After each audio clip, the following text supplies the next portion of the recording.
Good afternoon, Nikki. Welcome to being on Mic on a Mic. How has things been for you so far dealing with this whole COVID experience in Trinidad? Hi, Mike. Thank you so much for having me. How has it been? Well, it's it's difficult for us as well, even though we're a homeschooling family. Not as difficult as other people who are accustomed to putting kids in school, etc. Because our children being at home is our normal. But the encroachment of our rights and liberties to kind of move around as freely as we would like to, that has been a tough pill to swallow. But other than that, we've been okay. We've been okay by God's grace. I know you have a lot of different things that you all normally deal with on a daily basis. How has this affected first of all, your businesses? I know you have more than one Right. business that you're working on. Right. So if we're looking at Daughters of the King, that's the boutique where I bring designer brands without the designer price tag. That has been affected because if no one has anywhere to go, we all in quarantine. Yeah. Nobody needs to buy clothes to go nowhere. So that has that's ground to a halt. Um, and then the other business that I have, Made in His Image Consultancy Services, both of them are on Facebook. That one we had some events planned. I've been doing a series of workshops called Gifted Hands since last August to teach children life skills and skills that they could possibly monetize. And what has happened is that because people can't go anywhere, obviously that has also ground to a halt. The good thing is though, Michael, that because I was going, my next skill class was a sewing class, a sewing workshop. I had done one for teens already, and the parents were so enamored with the idea of me teaching them to sew that they asked me if I could do a class for adults, which I had planned on doing, and I had bought the fabric and everything to prepare for that class. And because of the COVID-19 situation, everything was shut down. But that meant that I had lots and lots of fabric. So when the opportunity came for us, when we were asked, I didn't plan on doing it, but when people started asking, do you all do fabric face masks and so forth, I was like, no, I did. I turned it down like about 3 times. And by the fourth time, I was like, wait, maybe I should. And so, yes, they said the rest is history. So even though things have dried up temporarily with Daughters of the King and Made in His Image in terms of the workshops, through my daughter's business, Be Beauty and Fashion, we were able to start a whole new line. And we even did sanitizers as well. So as we looked around, and that's the thing about homeschooling, as a homeschooling family, you look around, you see a need, you fill a need. So there was a need for sanitizers. There were none to be found, and we had products to do it. Because she does her body butters and body scrubs, etc. There was a need for face masks. We just happened to have fabric from her tote bag stash, plus what I had purchased for the classes. So we just kind of moving with the ebb and flow of everything. Yeah. So I just finished business school, and what makes you a very successful entrepreneur? And what I remembered from our entrepreneurship class: problem, solution, and you seem to be finding these solutions in the problem, and that's Yeah. And kudos to you and your family. even when we're not even looking, I didn't even think about doing the face mask because sewing is not something that I enjoy doing. I Yeah, have a lot of question about a lot of things, right? yeah, And I've been finding recently that just as I'm trying to unearth hidden potential and talents within children, it's almost as if they're being unearthed inside of me as well. So a lot of these things that I would teach the children to do, I don't personally do it. I would find other professionals or gifted artisans in the relevant fields, and I mhm, would have them teach.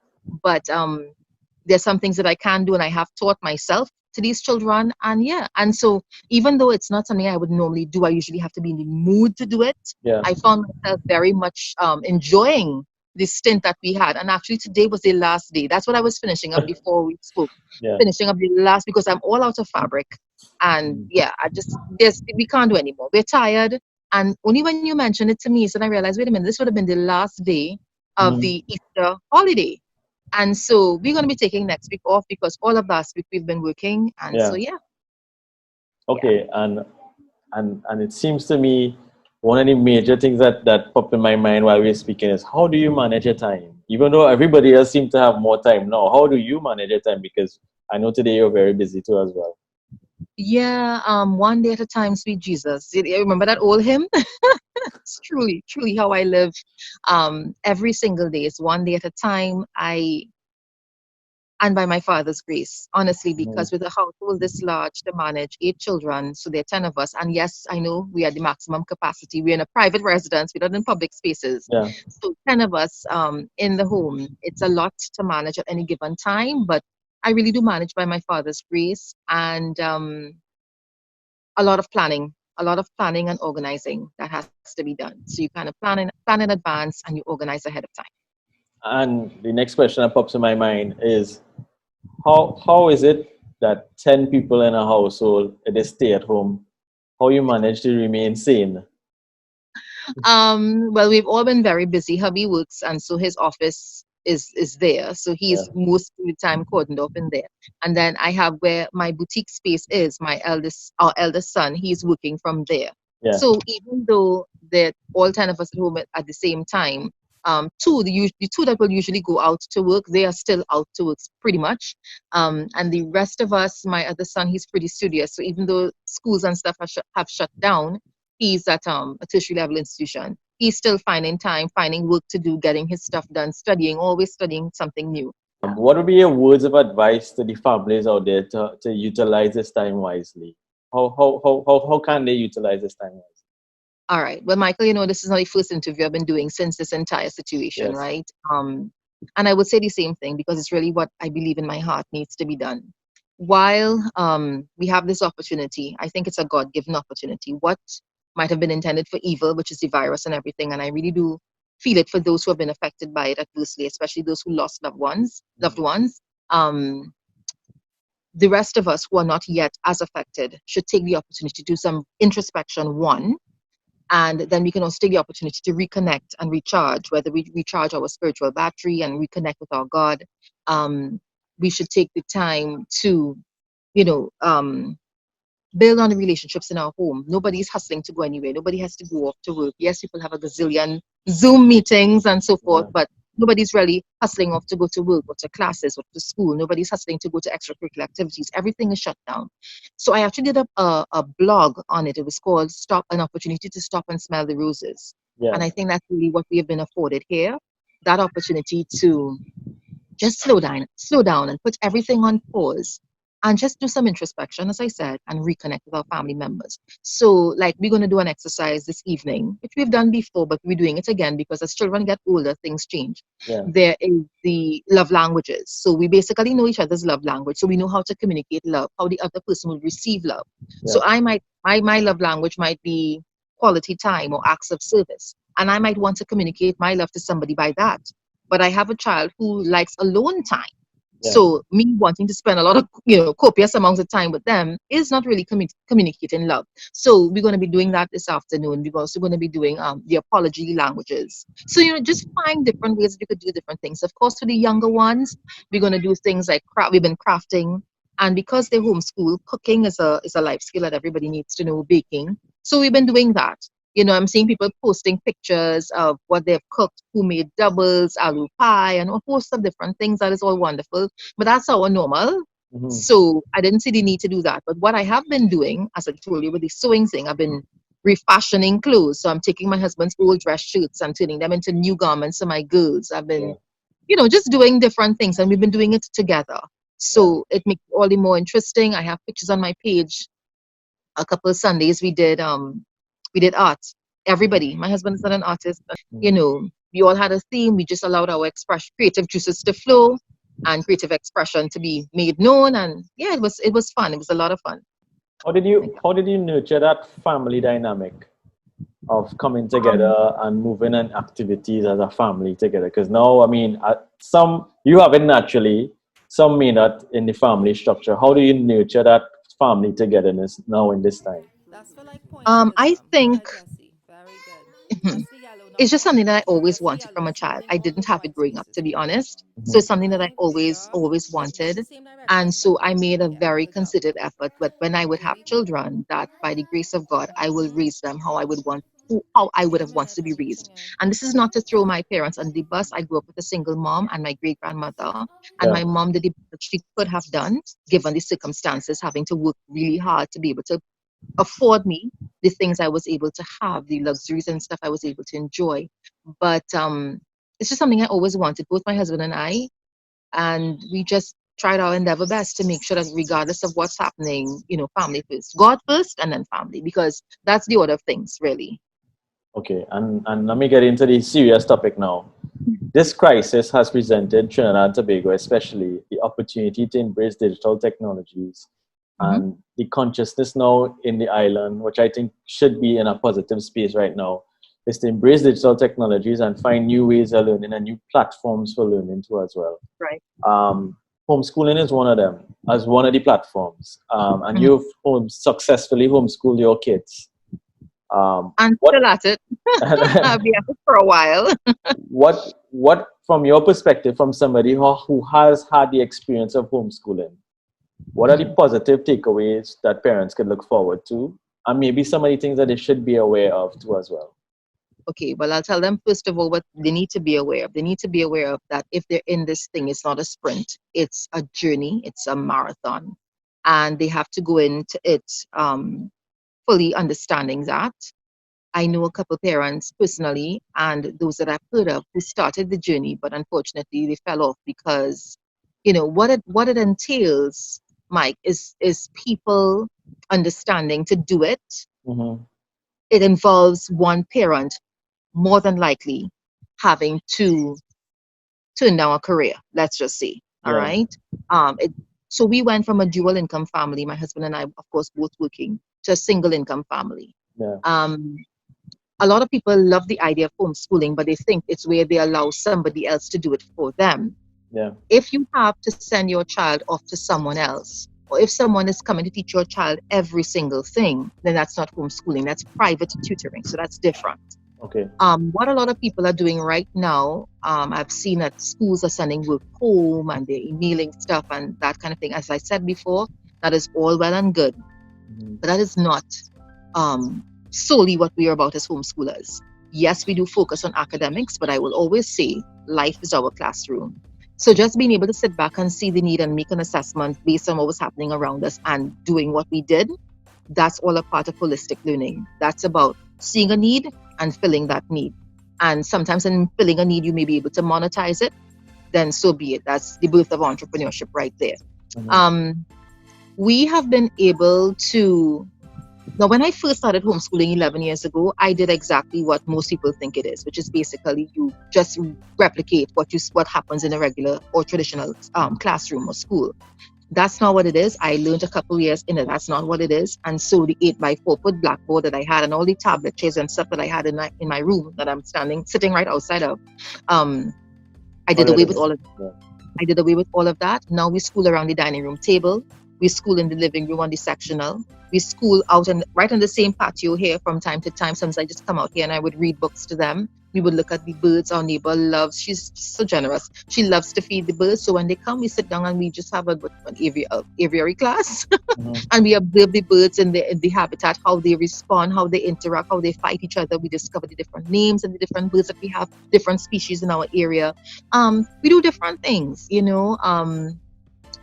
so I want people to understand, take this time to reconnect and stuff like we mentioned before, but also take the time to understand what homeschooling really is and what it isn't. There is a difference between schooling at home, which is good because some people are thinking, okay, I have to work and let me just give the children a book or an educational app and let them do that. That can be done, but involving them in all the other family activities, laundry, cooking, baking, cleaning, all of those things all add to holistic learning, and their skills that the children will need that will take them from now into adulthood, well into adulthood. Remember, we are raising somebody's husband and somebody's wife, somebody's mother and somebody's father. And we need to remember that. Our system basically just prepares our children for the next exam. And that is not reality. They need to learn other things. And that's why I had started that Gifted Hands series, because I really wanted parents to understand that there was life outside of the classroom and there's life outside of academia. So it's one thing to push the children with academics. Yes, I understand that. I am an academic myself, my husband as well. And Mm-hmm. we do believe in academics, but we also believe in the virtue of someone's potential and being able to tap into that potential and, if possible, maximize it as best as we can. So while I understand that teachers and schools, etc., are doing their best to make sure that the children are learning what they need to learn, etc.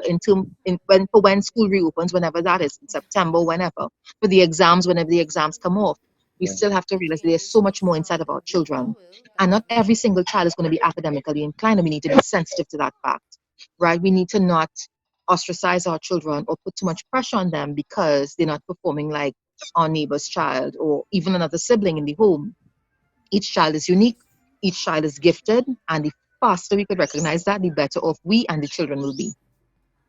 And what would be your words of advice to directly to parents? Because my wife is an educator, Hmm. and my daughter is home now, and I had a different conception of how learning happens and how education happens, because we had an actual conversation that it ended up in a little conflict. And you were saying, you and you're wrapping up to what you were just saying. You gave her points because she was saying teaching at home is a very different dynamic and it's a holistic dynamic, and you need to understand the child first before you even begin to teach. What would be your That's words right. of advice to parents who need to get to begin the process of understanding their child and understanding how their child learns before they even get into teaching? What would you tell the parents? All right, I think a lot more time should be spent with the children playing simple games. Do you know that you could learn just recently, my husband taught our recently turned 8-year-old how to play chess. My Okay. husband is a very gifted chess player, and after the first game, my son beat him. Yeah. Our son beat him in chess. He came into the room and he was completely shook. So, what I would say is this: many times you don't understand that while we're playing simple games, that chess is a game of strategy. Mhm. It's a game of critical thinking. It's being able to one up your opponent, right? I don't know. I don't know how to play chess. I don't. That's not one of the games. I love Monopoly. I love Payday. I love Rummy Cube. But don't ask me to play chess, right? Drafts and those things I could do. But spending time with the children during this time, because I said on another interview recently that the children may not say to us that they are scared. They Mhm. may not reveal their anxiety to us, but guess what? If they have eyes to see and ears to hear, they could Yeah. see and hear exactly what's happening. And so Yeah. we need to step back a little bit and just spend that time with them. I had a parent who reached out to me based on the podcast, and she says, "Nikki, I wanna, I wanna homeschool my child, but my job is so demanding, and I don't have my husband at home during the day. Mhm. And how do I keep that child occupied during the day when I have to do my work and stuff?" One of the things I told her was just to make sure that the child's tank is full, make sure that they feel loved, they feel appreciated. And once a child's well or that child's tank is full, they need to come to get attention from you every 2 minutes while you're working. The child is young though, the child's like 3 years old. Yeah. But the need to come every 2 minutes will be eradicated. Right. Mhm. And what as I told her, I said, you need to sit her down and explain to her. She will understand. Mommy has to work for, let's say it is an hour, put a little timer and give her things that will engage her. And Mhm. then when that hour's up, you come out now and you spend some time with her, and then you go back in after how many other minutes, whatever you give yourself, but you can work it out. Give them things that are engaging. Now, the only way you'll be able to give them things that are engaging is if you spend time with them and Mhm. know exactly what floats their boat, so to speak. Mhm. Right? Remember, if you have to work, some parents' jobs are really demanding. I understand that even while they're working at home. Make sure and put things in your line of sight and in earshot. So she was lamenting the fact she had to put the child in front of the television for, some serious hours just to get some work done. I would caution parents where that is concerned. I've always done this. Always make sure you are in earshot of what is happening on the screen. Because it was just last year when they had the whole thing with Momo on YouTube. People saying, okay, we wouldn't look at television, we just look at YouTube. Yeah. But here you found somebody hacking into YouTube and putting all kind of evil, I would say, in front of the children for them to harm themselves. So Mhm. just make sure that you can be in earshot of them. But my main takeaway point for this, Michael, would be that they would spend the time with the children and get to just have conversation. Listen, children are a wealth of knowledge, a lot Mhm. more than you give them credit for. You would be amazed at their perspective on certain things, right? So spend some time with them, getting to know them. And then, as you get to know them, you will be able to see, okay, where the interests lie. And Mhm. so, for example, I have one child who just loves to paint. So once when I come out of my room on a morning after breakfast, um, he comes out, he has his breakfast or so, and he gets 10 sheets of paper stapled together, he's good enough. I don't have to do anything with him for the day. Of course I do. But what I'm Yeah. saying is, he just loves to draw. So Mhm. once he has paper, he's as quiet as a church mouse. Nobody has to know he's eating around. I don't do that all the time, but I'm just saying that's just one example as to when you know what your child's natural inclination is or what their passions are, where their passions lie, you can hone into that and say, okay, this child likes art, this particular child likes playing with Play-Doh, this child is a more sensory learner, let me find sensory learning activities for them, this child is a more graphic, you just find and you work accordingly to suit the needs of your specific or individual child, because even in a family as dynamic, as large as ours, each child is unique. So what may work for one may not work for another. Another one will sit down in their room and read. Another one needs to be interacting with friends on social media. Older ones, that is, love to interact with their friends on social media. So you just kind of find what works and you just kind of go with the flow. I did my first degree at UE. And to graduate was a basic English course that kept me from graduating for almost 2 years. But when I did my master's, the first month was very hard because it was re-engineering and rethinking the way you think about stuff. But by the third or the fourth course, I was the top 5 in the class. And because it was embracing digital technologies, it was learning at your own speed. You didn't need to feel embarrassed because you didn't have a lecturer in front of you telling you what to do. You had to think on your own, and that's the only way you could pass. And the fact that I had to pay plenty money to get it done was a motivating factor because I don't want to take out more money for a loan because I already had a student loan. So I think there could be many benefits moving forward next week, but it just takes us to be open-minded enough to understand. One thing I will say though, Michael, sorry, didn't mean to cut you, was that parents need to understand that there are multiple intelligences, and not everybody is an academic. I keep saying that. That's why I did the Gifted Hands workshops and continue to do them as soon as this thing is lifted and we're able to move around. I have a host of them that we've already planned. I had a lot of different ones, but I want to keep them going because now I'm hoping that parents can open their eyes and see how critical simple life skills can be, at this particular point in time. So some people are now discovering they can bake or they can cook or they're now learning to do different things, whereas all along that had been done. Having family meals and stuff would have been a real cool thing if everybody was in the kitchen working together all along. So it's a good thing. As you rightly said earlier in the interview, is an opportunity for us to re-engineer and rethink the way we think about stuff. But I know you have to go, and I have to go too as well. This has been a very good interview. Thank you. I want to say thank you, Nikki, for coming on Mike on the mic. This was very informative. It was a lot of information, and I hope we could allow the viewers the opportunity to understand and digest important information in a very, very articulate way. Sure, no problem. It's a pleasure. And hi to all your viewers. I hope they learned something or they're able to take something away today that they didn't know before, didn't consider before. Right, thank you. Thanks, Nikki. All right. Take care. You're welcome. Bye-bye.